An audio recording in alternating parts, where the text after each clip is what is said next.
Okay, we're checking in again with Stacey Cook from the U.S. ski team. Stacey, how are you?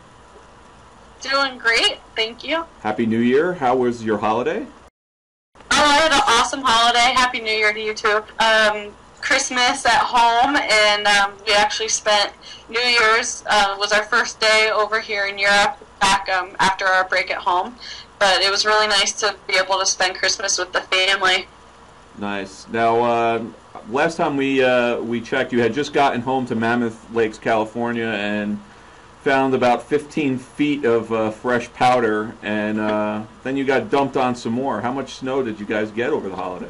We got about 15 feet in the one storm. It was a 4-day storm before Christmas, and then on the 27th, so right after Christmas, we got another 4 to 5 feet.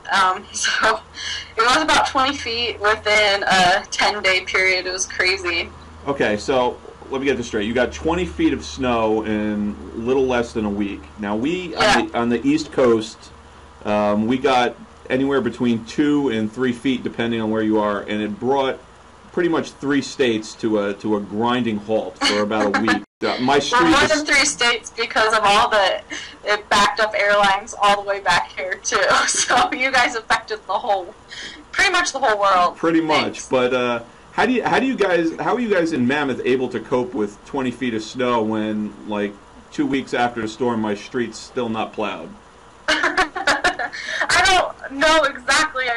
I wonder about that too, because we got like 20 feet in Mammoth, and all the roads were cleared. I mean, it was definitely snowy. There was a lot of snow, but the roads were clear. You could drive to the store. You could get what you needed.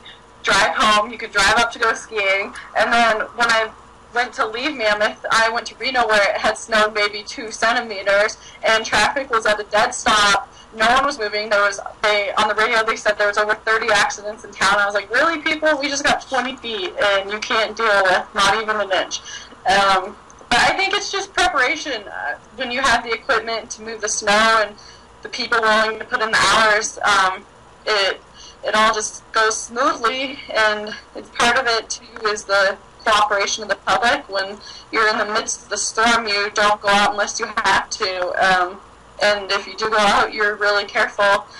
I think a lot of people don't act that ways in the city. They still go out with their fearless abandonment of, I don't care about anybody else, I just need to go to the store. That sounds about right. Just a lot of cooperation. Yeah. So you've had travel adventure after travel adventure. Did you make it out of Reno and over to Europe in one piece? Yeah. On my drive from Mammoth to Reno, I had to drive across an avalanche. That was my biggest obstacle.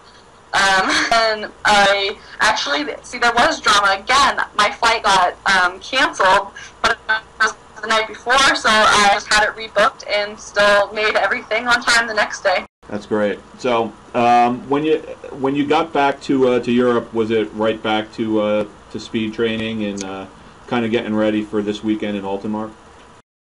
Yeah, we got a free ski one day because 2 of our coaches didn't make it over the first day. They got stuck in the U.S., and so we didn't have anyone to start courses for us, pretty much.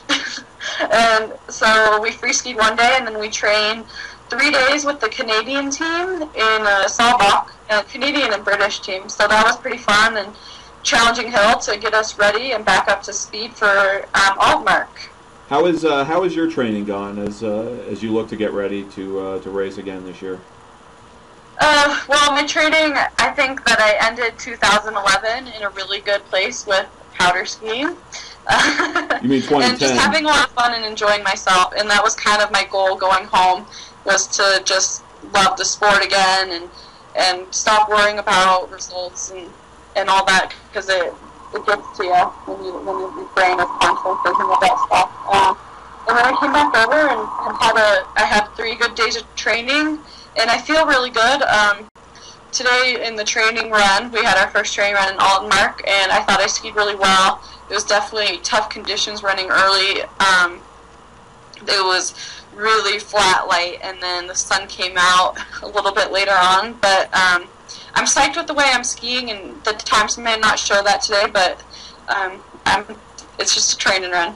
Right. Anything coming out of today's training run that you're hoping to improve, because you get another shot at training tomorrow before you hit the slopes for real this weekend?